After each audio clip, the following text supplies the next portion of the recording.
How many people are in HR? Show of hands, please. Thank you. What is an employee worth? Close. Very close. And when I say what is an employee worth, I don't mean compensation. I mean value. It's hard to put a number on that. It's a concept that a lot of people have difficulty with. And for years, people have asked me, well, why should we hire you to do this? We can hire a president, a CEO, a VP, a director, whatever. And the difference is, can you hear me from the back? This is going to die. Can you hear me from the back? Take this one, please. It's okay. David? I'll trade. Thank you. Thank you very much. The difference is between hiring an okay employee and a fantastic employee. But it's always been hard to articulate. It's almost impossible to demonstrate until very recently, the last 3 or 4 years. People know who Yahoo is, the company Yahoo? Some. Google? Okay, so everybody knows Google. Yahoo came before Google. That should tell you something. About 4 years ago, two CEOs were hired by 2 completely different companies in America. Yahoo, who is a search engine like Google, and JCPenney, which was my favorite American retailer. Great stuff. Love the people, love the product. They both had great backgrounds. Marissa Mayer came in as Google vice president for 10 years. Ron Johnson was the senior VP of marketing at Apple. These are phenomenal companies to learn at, right? Yes.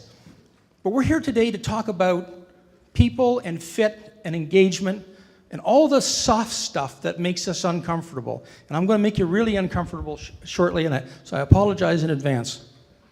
The results were extremely different. Within 6 months of joining Yahoo, Yahoo's valuation rose $17 billion, with a B, billion dollars. That's a lot of money. Unfortunately, my favorite retailer didn't do as well. Within a year of Ron having joined JCPenney, sales went down $4.3 billion. That's $500,000 an hour. Every hour, 24 hours a day, 365 days a year. That's how fast sales dropped.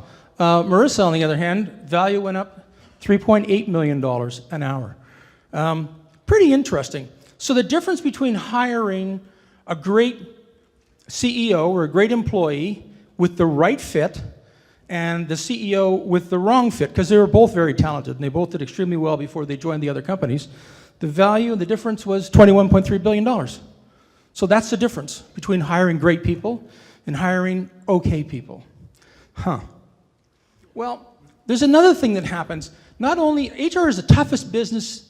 HR, in my opinion, is the toughest role in a company because you're responsible for hiring the best and the brightest. You don't get to manage them, right? You don't get to tell them what to do, but you're responsible for bringing them in the door. Well, the difference between hiring a great and not hiring a great person is obvious, but sometimes it's just as bad to not hire a really great person or to turn away a great person. Now, this guy here, Brian Acton, I don't know how many of you people know Brian, but he was the VP of engineering at Yahoo before Marissa Mayer, and he decided to leave. So he interviewed at Twitter, and Twitter turned him down. And then he interviewed at Facebook, and Facebook said, no, thank you. So he tweeted about it, and one of his friends at Yahoo happened to see his tweet. And he said, you know what, we should form a company together. So they did. And 5 years later, they sold WhatsApp for $19 billion. So it's as bad to not recognize a great person as it is to hire the wrong person. Now, in Romania, you guys are special, and you know that. And we've really enjoyed our stay here, but you have a big advantage on everybody else in the world, quite frankly, because you already know what a perfect 10 looks like. I was in Montreal, exactly. I was in Montreal, as was my business partner, Anita Martel. I was in Montreal, that's where we lived, when Nania Comaneci blew the minds of the world and got a perfect 10, and then did it again. So it's easy in sports to understand what a perfect 10 looks like because we can see it. I mean, either they execute it or they don't execute it, right? It's not so easy in the business world. In the business world, we can see that top 20%, but we can't see what's below the surface. When you're interviewing a candidate, candidates come dressed to impress. They're there to get the job. That's it. That's their job. They got to be on. They have to be on for an hour and give their best performance ever. But all you're going to see is that little part that's above the water. Now, you've got a tool here now from great people inside that's going to allow you to see a lot of the other pieces that you need to see. Because the cost of making a bad hire, according to Brad Smith, Dr. Smith, if you hire an executive and he makes about $250,000 a year, these are American and Canadian numbers, making a mistake can cost you $6.7 million to make a mistake. So what you really need to do is you need to get below the traditional interview stage and find out more about the candidate than you just see on the surface. If they look great, if they dress to impress, if they know all the buzzwords, that's wonderful. But that's not enough. That's not enough for you. So here's our agenda this morning. And I'm going to apologize, as I said, for making you feel uncomfortable a little bit, but I'm going to walk you through it. How many people have ever learned to ride a bike? Okay. Do you remember the first time you had to ride a bike? I don't know about you, but my dad stuck me on the bike, and he held me, and as I went along probably 10 or 15 feet, I was absolutely terrified. Anybody relate to that? Thank you for being so honest. And then what did he do? He said, "Oh, you're okay, son. You're on your own." So he got me on the bike, and he gave me a bit of a push, and I made it, I don't know, probably 7 feet, and then wham, and down I went. But I got back up, and I did it again, because you really can't get that hurt when you fall off a bike. I want you to remember that today, because some of the things I'm going to suggest you consider doing are going to make you feel uncomfortable, and just as uncomfortable as the first time you rode a bike. But you didn't get hurt too badly on the bike, right? No. And you won't get hurt at all following these steps. So I gave a talk at a TEDx. Are people familiar with TED Talks? So I gave a TED Talk 3 weeks ago, and I did it full of an auditorium full of grade 11s. I didn't know they were going to be grade 11s until I showed up. They forgot to tell me that. So I did it without any slides because I didn't know who the audience was. But I came prepared because I've got 4 adult children. So the last thing I told these young students, because I gave them 3 pieces of advice, and the last thing I told these young students before I was finished, because I closed out the talk, was my piece of advice number 3 was, be careful who you take advice from. It's important. Everyone has an opinion.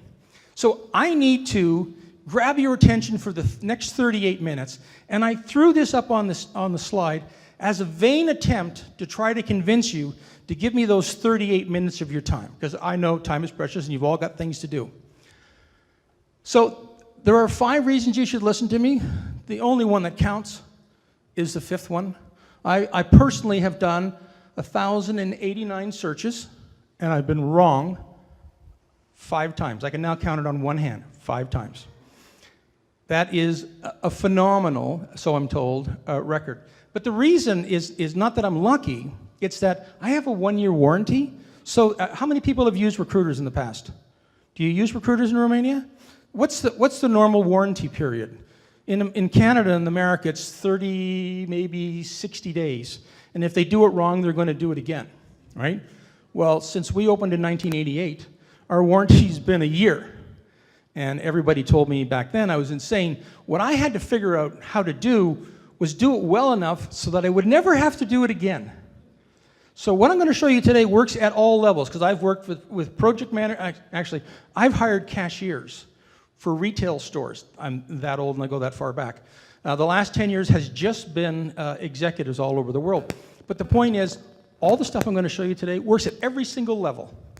Every single level. And all of these magazines and newspapers will testify, well, if you read some of the articles, you'll see that I actually am the real deal. So here we go. The expression is ready, aim, fire, right? So this morning, the expression is ready, aim, hire. Are you with me? Ready, aim, hire. You with me? Okay. Yoda. So, how many people in HR, when they're given an assignment, go off and have to pretty much do it themselves? Or do you have a team? Do you have a team of people that help you? What normally happens as a recruiter is you'll go in, you'll meet an employer, they'll tell you exactly what they're looking for, and then you'll go out with a lot of energy, and you'll interview all kinds of people, and you'll bring back a couple of people, and they'll interview them, and they'll go, "Oh, that's not what I'm looking for. Maybe you didn't understand me correctly."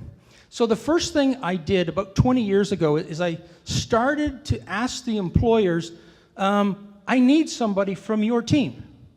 And now, at the executive level, it's always somebody from the board. It doesn't have to be, but now it is. I need someone off your team because your person off your team, they know the inside workings of the company. I don't. So why do I want to spend the next 2 or 3 months out looking for your ideal candidate and not know really until I get back and you interviewed a couple of them that I was completely wrong? Well, I'd rather not. So I don't do that. So I go and get I always ask for a search chair, and we appoint a search chair. So somebody has to actually work with me.